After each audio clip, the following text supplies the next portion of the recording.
आज हम यहोशू की पुस्तक में अध्याय 22 का अध्ययन करेंगे। उस समय यहोशू ने रूबेनियों, गादियों और मनश्शे के आधे गोत्रियों को बुलवाकर कहा, जो जो आज्ञा यहोवा के दास मूसा ने तुम्हें दी थी वे सब तुमने मानी है, और जो जो आज्ञा मैंने तुम्हें दी है उन सबों को भी तुमने माना है। तुमने अपने भाइयों को इतने दिनों में आज के दिन तक नहीं छोड़ा, परंतु अपने परमेश्वर यहोवा की आज्ञा तुमने चौकसी से मानी है। और अब तुम्हारे परमेश्वर यहोवा ने तुम्हारे भाइयों को अपने वचन के अनुसार विश्राम दिया है। इसलिए अब तुम लौटकर अपने अपने डेरों को और अपनी निज भूमि में, जिसे यहोवा के दास मूसा ने यरदन पार तुम्हें दिया है, चले जाओ। केवल इस बात की पूरी चौकसी करना कि जो जो आज्ञा और व्यवस्था यहोवा के दास मूसा ने तुमको दी है उसको मानकर अपने परमेश्वर यहोवा से प्रेम रखो, उसके सारे मार्गों पर चलो, उसकी आज्ञाएं मानो, उसकी भक्ति में लवलीन रहो और अपने सारे मन और सारे प्राण से उसकी सेवा करो। तब यहोशू ने उन्हें आशीर्वाद देकर विदा किया और वे अपने अपने डेरे को चले गए। मनश्शे के आधे गोत्रियों को मूसा ने बासान में भाग दिया था, परंतु दूसरे आधे गोत्र को यहोशू ने उनके भाइयों के बीच यरदन के पश्चिम की ओर भाग दिया। उनको जब यहोशू ने विदा किया कि अपने अपने डेरे को जाए, तब उनको भी आशीर्वाद देकर कहा, बहुत से पशु और चांदी, सोना, पीतल, लोहा और बहुत से वस्त्र और बहुत धन संपत्ति लिए हुए अपने अपने डेरे को लौट जाओ और अपने शत्रुओं की लूट की संपत्ति को अपने भाइयों के संग बांट लेना। तब रूबेनी, गादी और मनश्शे के आधे गोत्री इस्राएलियों के पास से अर्थात कनान देश के शीलो नगर से अपने गिलाद नामक निज भूमि में, जो मूसा के द्वारा दी गई यहोवा की आज्ञा के अनुसार उनकी निज भूमि हो गई थी, जाने के विचार से लौट गए। जब रूबेनी, गादी और मनश्शे के आधे गोत्री यरदन की उस तराई में पहुँचे जो कनान देश में है, तब उन्होंने वहाँ देखने योग्य एक बड़ी वेदी बनाई। और इसका समाचार इस्राएलियों के सुनने में आया कि रूबेनियों, गादियों और मनश्शे के आधे गोत्रियों ने कनान देश के सामने यरदन की तराई में अर्थात उसके उस पार जो इस्राएलियों का है, एक वेदी बनाई है। जब इस्राएलियों ने यह सुना, तब इस्राएलियों की सारी मंडली उनसे लड़ने के लिए चढ़ाई करने को शीलो में इकट्ठी हुई।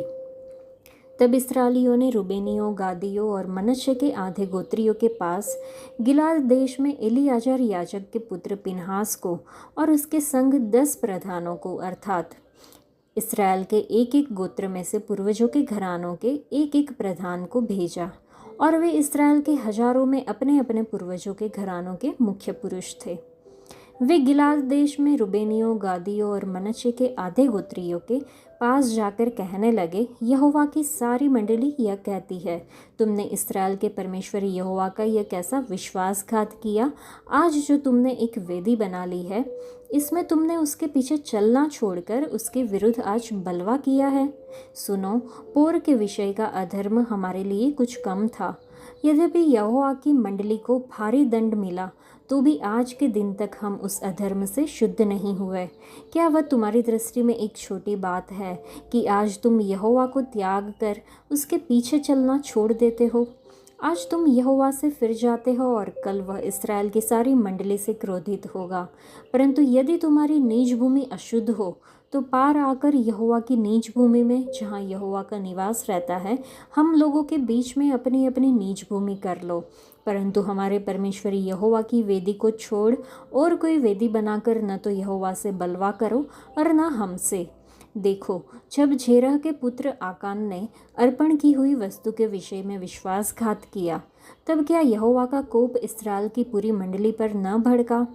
और उस पुरुष के अधर्म का प्राण दंड अकेले उसी को नहीं मिला।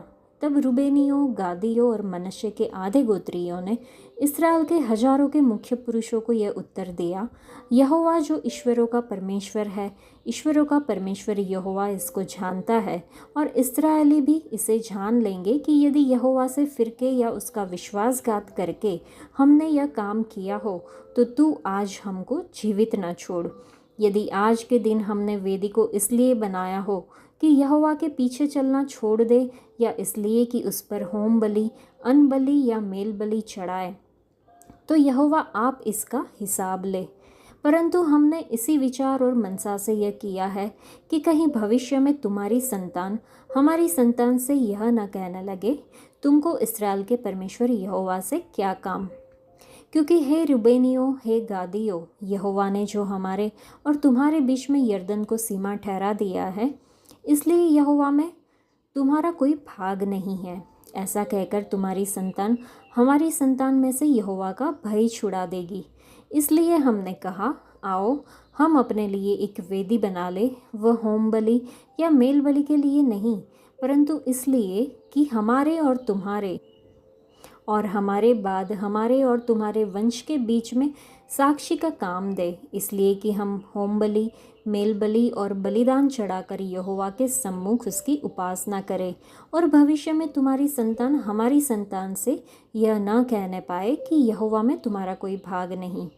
इसलिए हमने कहा, जब वे लोग भविष्य में हमसे या हमारे वंश से यूँ कहने लगे, तब हम उनसे कहेंगे कि यहोवा के वेदी के नमूने पर बनी हुई इस वेदी को देखो, जिसे हमारे पुरखाओं ने होम बलि या मेल बलि के लिए नहीं बनाया, परंतु इसलिए बनाया था कि हमारे और तुम्हारे बीच में साक्षी का काम दे।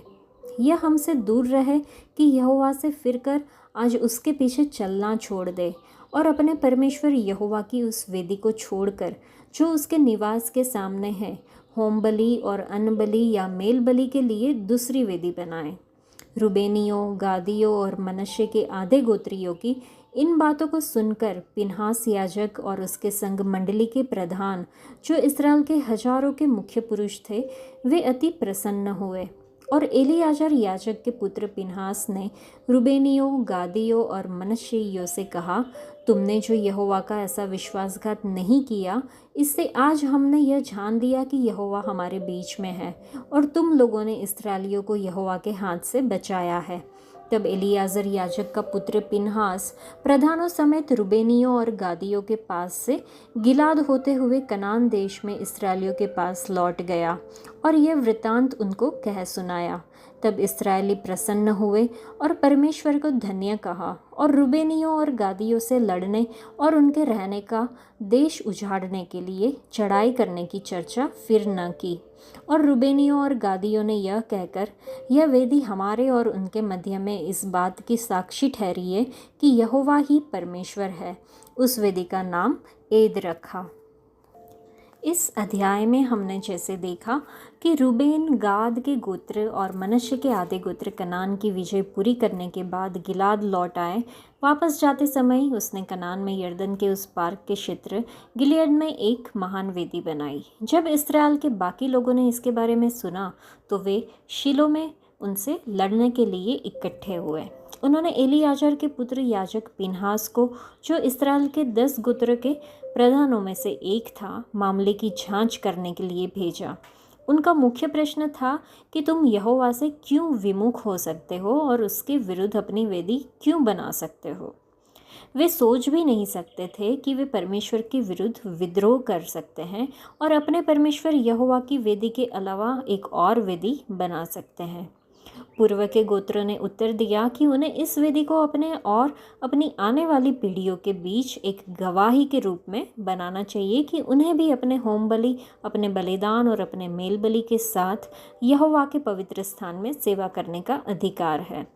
इससे पिनहास और अन्य लोगों को पूर्वी जनजातियों की ईमानदारी समझ में आई और वे शांति से वापस चले गए। पूर्व की जनजातियों ने अपनी वेदी का नाम एड रखा। हमारे बीच एक गवाह है कि यहोवा परमेश्वर है। तो दोस्तों, जब हमारे अपने परमेश्वर से दूर हो जाते हैं तो हमें क्या चिंता होती है? क्या हम यह सुनिश्चित करने के लिए कुछ कर रहे हैं कि हमारे प्रियजन यहोवा परमेश्वर का सही ढंग से अनुसरण करें? क्या हम उन्हें परमेश्वर के पास वापस लाने की कोशिश कर रहे हैं? क्या हम यह सुनिश्चित करने के लिए कुछ करते हैं कि हमारी आने वाली पीढ़ियाँ यहोवा की आराधना करती रहे? इस अध्याय में हमने रूबेन, गाद और मनश्शे के आधे लोग पूर्व की ओर लौटते हैं उसके बारे में देखा, और उसके बाद हम समझ सकते हैं कि जब आपको दूसरों के दृष्टिकोण के बारे में जानकारी न हो तो उनके इरादों का अनुमान लगाने में सावधानी बरतनी चाहिए। लोगों के इरादों को गलत मानना मित्रता को नष्ट कर सकता है, एकता को नष्ट कर सकता है और कलीसिया को भी नष्ट कर सकता है। यही कारण है कि प्रभु यीशु ने हमें उन लोगों से आमने सामने बात करने की आज्ञा दी है जिन्होंने हमारे विरुद्ध पाप किया है या जिनके बारे में हम मानते हैं कि उन्होंने हमारे विरुद्ध कुछ गलत किया है। यदि लोग कम सोचे और अधिक संवाद करें तो कलीसिया की बहुत सारी समस्याएं हल हो जाएगी। आज के लिए इतना ही। परमेश्वर आप सबको आशीष दे। धन्यवाद।